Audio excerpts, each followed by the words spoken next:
Apa kata Nabi? Man shoma akhir yaumin min Dzulhijjah wa awwal yaumin minal Muharram ja'alallahu ta'ala lahu kaffarata khamsina sana wa shaumu yaumin minal Muharram bi shaumi salasina yauman. Barang siapa yang berpuasa pada hari terakhir dari bulan Dzulhijjah dan hari pertama dari bulan Muharram, maka Allah Ta'ala menjadikan puasa itu baginya tebusan untuk 50 tahun. Nah, gitu ya. Sedangkan puasa sehari dari bulan Muharram sama dengan puasa 30 hari. Ya, contohnya hari ini tanggal 30 Zulhijjah dan besoknya 1 Muharram. Nah, seperti itu. Apa yang kita dapatkan, maka Allah Ta'ala menjadikan puasa itu tebusan baginya selama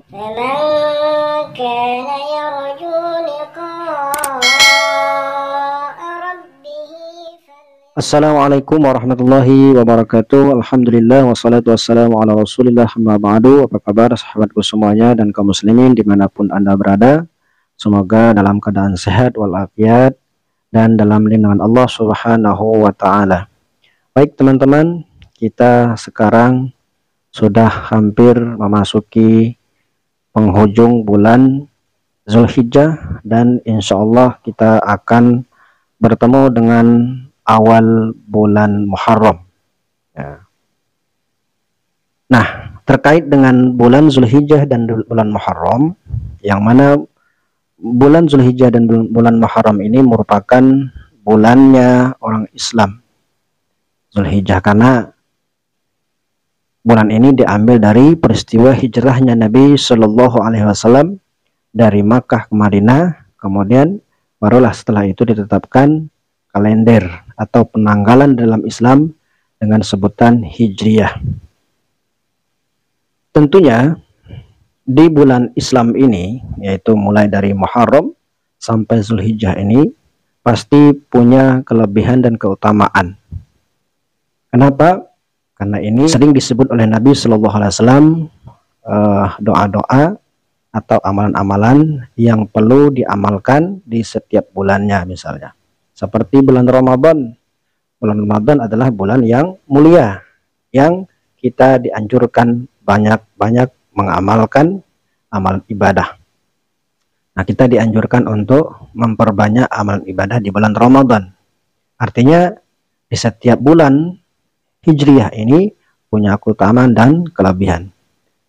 Nah, seperti bulan Zulhijjah. Zulhijjah juga punya keutamaan. Seperti kita berpuasa misalnya di hari Arafah dan Tarawiyah. Kemudian juga kita memanjatkan doa di hari Arafahnya. Nah, begitu. Kemudian teman-teman semuanya, di bulan Muharram banyak sekali anjuran-anjuran atau hadis-hadis Nabi yang menganjurkan kita berdoa, kemudian kita mengamalkan amal yang lainnya. Seperti yang termaktub di dalam kitab Kanzun Najah wa Surur fi adiyatillati tasarhus sudur. Nah, yang mana kitab ini membahas tentang doa-doa yang harus kita panjatkan di setiap bulannya. Yang mana di dalam kitab ini banyak sekali doa-doa, amal-amalan yang mesti kita lakukan di setiap bulannya. Nah, bulan Muharram merupakan bulan yang pertama kali di dalam Islam. Dia setelah Zulhijjah, Muharram, Safar, Rabiul Awal, Rabiul Akhir, Juni Awal, Judahir, Rajab, Sya'ban, Ramadan, Syawal, Zulqa'dah dan Zulhijjah. Nah, di dalam bab yang pertama ini disebutkan bayanu ma yutlabu fi awalil am. Penjelasan tentang amalan-amalan yang dituntut, yang dianjurkan di awal tahun. Bismillahirrahmanirrahim. I'lam annal Muharram, ketahuilah bahwasanya bulan Muharram syahrul azimun, merupakan bulan yang mulia. Wa fadluhu kasirun amimun, dan keutamaannya, keutamaan bulan Muharram ini merupakan keutamaan yang banyak. Wa huwa afdalus syuhur lis-shaumi ba'da Ramadan, summa Rajab, summa Hijjah, summa Qa'dah, summa Sya'ban. Bulan Muharram adalah bulan yang paling utama untuk puasa setelah Ramadan. Kemudian bulan Rajab, kemudian Zulhijjah, kemudian Zulqa'dah, dan yang terakhir bulan Sya'ban. Jadi puasa di bulan Muharram ini merupakan puasa yang paling utama setelah Ramadan. Nah, setelah puasa di bulan Ramadan baru Muharram, kemudian di bulan Rajab, bulan Zulhijjah, dan bulan Zulqa'dah. Gitu. Bahwa Syahrul Muharram Abdul Ashhurul Hurum Al-Muqaddam wa salisus salasa al-hurumus salat. Rabi'uha Rajabul Farad. Nah, Muharram adalah bulan Allah yang disucikan dan yang paling utama di antara bulan-bulan haram. Dan yang ketiga dari 3 bulan haram yang berturut-turut. Jadi bulan Muharram ini merupakan yang ketiga dari bulan haram yang berturut-turut. Mana yang ketiga dari bulan Muharram yang berturut-turut atau bulan haram yang berturut-turut? Zulqa'dah, Zulhijjah, Muharram. Kalau yang lain tidak berturut-turut seperti Rajab, Sya'ban. Nah, kemudian baru loncat ke yang lain. Kemudian juga yang keempat dari bulan-bulan haram adalah Rajab yang tunggal. Jadi bulan yang keempat dari bulan-bulan haram adalah bulan Rajab.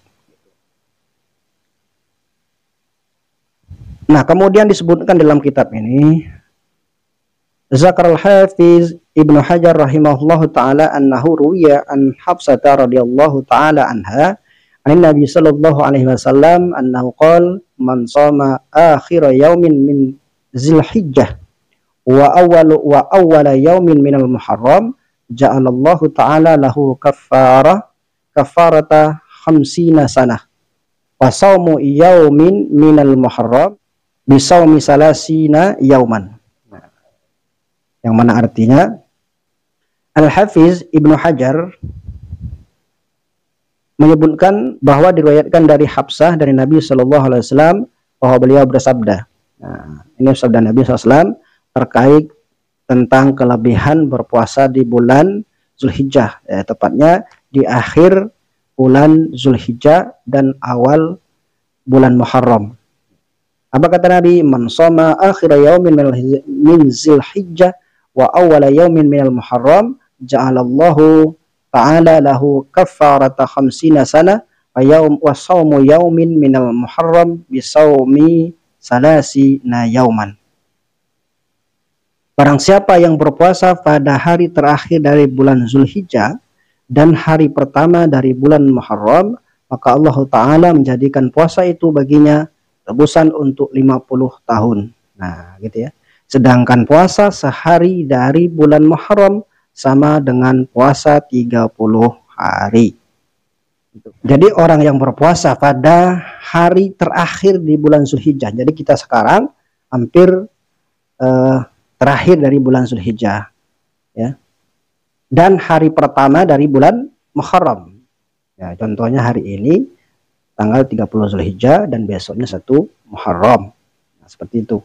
Apa yang kita dapatkan, maka Allah Ta'ala menjadikan puasa itu tebusan baginya selama 50 tahun. Jadi puasa yang dilakukan itu di akhir bulan Zulhijjah dan di awal hari yang pertama dari bulan Muharram itu sebagai tebusan dari dosa kita selama 50 tahun.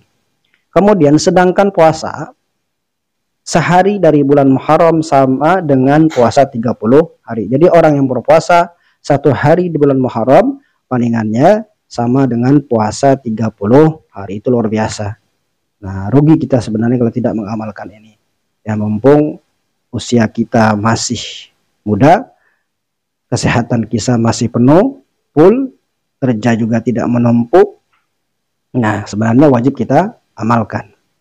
Kalau kita menunggu masa tua, masa di mana kita tidak bisa berbuat apa-apa, badan sudah banyak penyakit, kemudian apalagi itu tidak bisa kita berpuasa sebenarnya. Kenapa? Karena puasa ini harus dilakukan dengan badan sehat sebenarnya. Nah, kadang-kadang ini salah kaprah kita. Ketika badan sehat kita malas untuk puasa.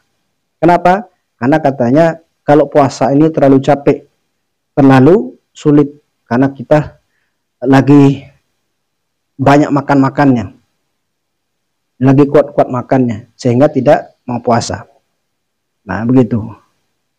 Nah di masa tua apa alasannya? Masa tua katanya badannya sakit lah, badannya inilah alasan manusia.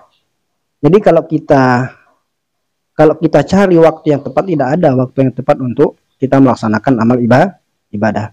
Kata seorang ulama sufi yang bernama Ibnu Athaillah As-Sakandari, beliau mengatakan, siapa saja yang beramal tetapi dia mencari waktu yang tepat untuk beramal itu, maka dia adalah orang yang sangat rugi. Nah begitu. Luar biasa nih.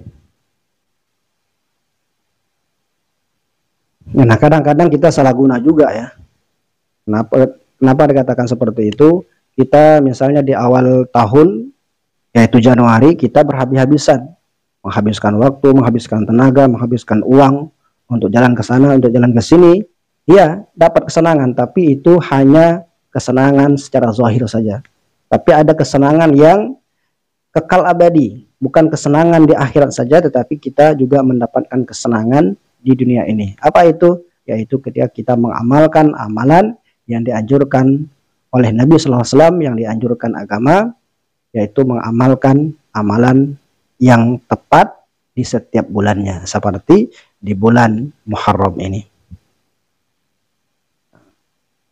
Semoga kita diberikan Allah SWT kekuatan sehingga kita dapat mengamalkan apa saja yang dianjurkan dalam agama, terutama doa-doa dan amal-amalan lainnya. Assalamualaikum warahmatullahi wabarakatuh.